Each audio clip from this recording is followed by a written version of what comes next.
السلام عليكم ورحمة الله وبركاته، محبي ومتابعي عادل فتحي في كل مكان. أسعد الله أوقاتكم بكل خير وسعادة وراحة بال. ما تنسوش اللايك والشير فضلا وليس أمرا عشان خاطر الفيديو يتوغل وينتشر في ربوع اليويو.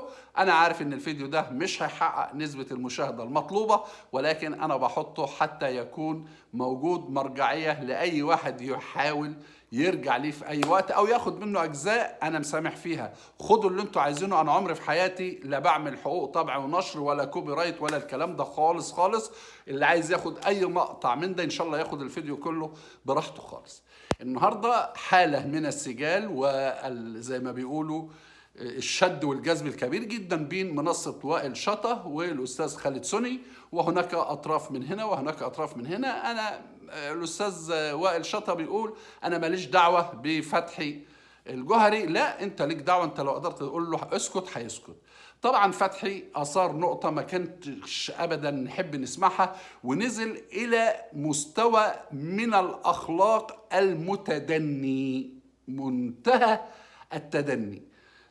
في نفس الوقت المنصة الأخرى خالد سني اللي ما رأينا منه غير على طول كل شيء جيد وكنا بنستفاد منه، كان قنوات نقد، برضه بدأ ينزوي، وخاصة في أغنية اللي هي بتاعة الكريم، يعني بتاع التسلخات ده. يعني حاجة صعب جدا ان احنا نسمع. المهم اتفاجأت ان الأستاذ وائل شطة بيوجه سيل. طبعا تختلف تتفق مع وائل شطة، هو متمكن متمرس اونر حقيقة، يعني بسم الله ما شاء الله، ليدر من الليدرات الكبيرة جدا. ما كانش ينفع ان هو يبقى صاحب منصة. ده ممكن يمسك البرنامج بتاع وائل الابراشي. راجل بيقدر يتحكم في الميديا، راجل عنده حضور، راجل عنده جمهور، راجل مثقف. وضعه يعني الحضور ده بتاع ربنا. والناحية الأخرى أيضا الأستاذ خالد سني راجل متحدث وراجل طيب وحدث ولا حرج. لكن أن ينزل هذا المستوى، إن احنا ناخد واحد زي محمد عبد الملك كان له باح كبير جدا، وكان يمكن أول ما تعرف بالأستاذ وائل شطة كان جاي يكون حمامة سلام بينه وبين أحد الأطراف اللي بينه وبينه ما زال حتى الآن خصومة. وبل ان الاستاذ وائل شطة كلف الاستاذ محمد عبد الملك ان هو اعطاله تفويض، قال له يعني اتكلم مع هذه الشخصيه، قال له لك مطلق كل الحريه.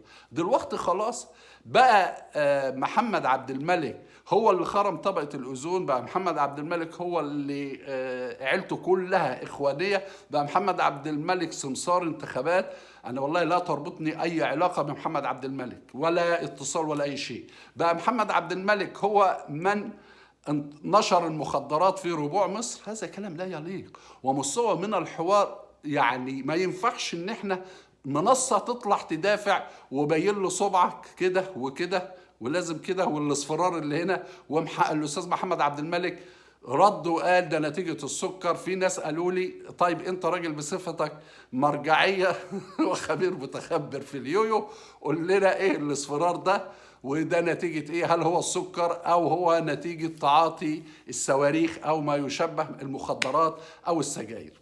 انا الاول الحمد لله غير مدخن، عمري في حياتي ما شربت حتى جرام سنتي بيرة حتى او اي حاجة، ولا اي حاجة شرب من ده ولا اي شيء. ولكن انا راجل ابن السوق، ابن الشارع، يعني عارف كل حاجة. اولا كل اللي قاله الاستاذ وائل شطة عاري تماما من الصحة، وحتى الاستاذ محمد عبد الملك كل اللي قاله ايضا خطأ كبير جدا جدا جدا. طيب ازاي بقى؟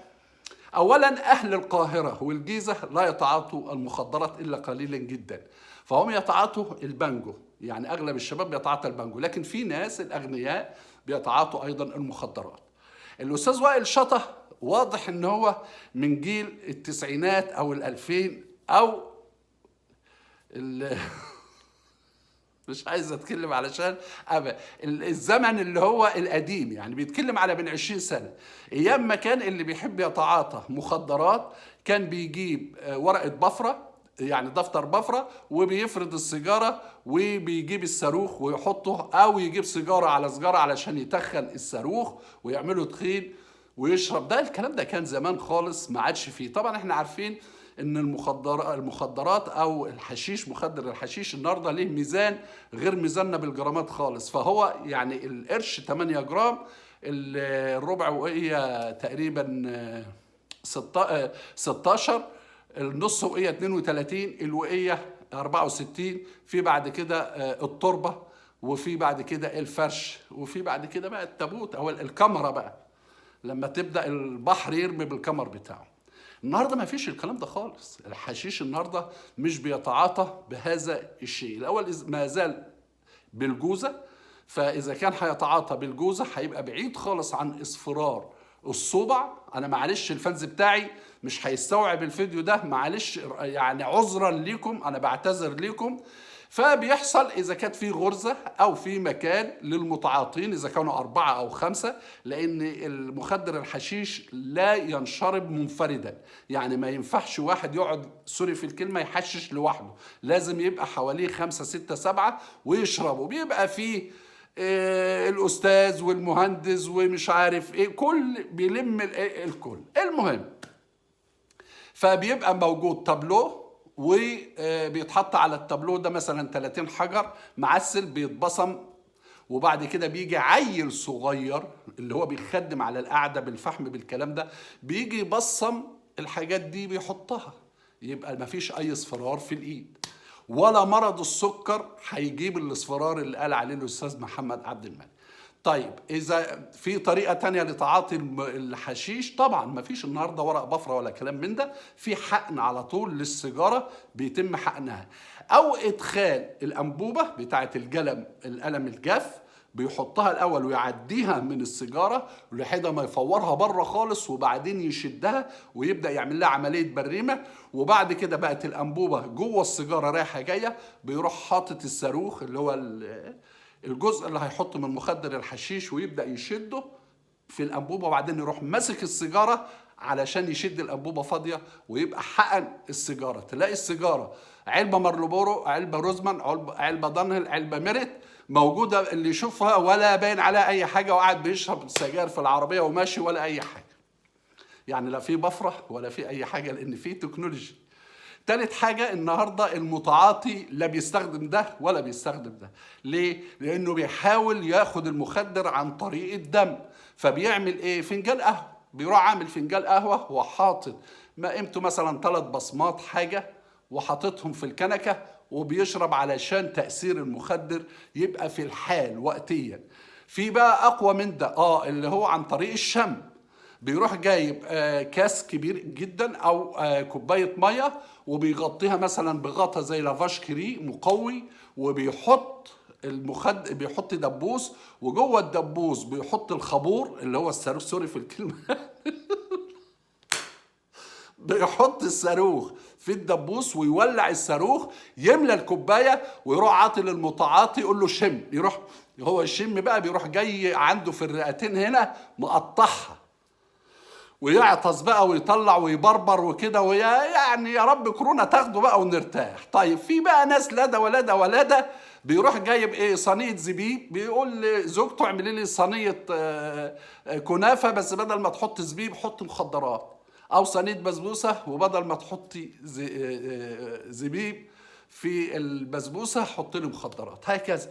ايه بقى اللي جاب ده لاصفرار للي عند الاستاذ محمد علشان نقول ده متعاطي مخدرات؟ عاري تماما من الصحه، تماما تماما تماما خالص، ماليش دعوه. طب ايه الاصفرار ده يا عم عادل بصفتك راجل خبير متخبر؟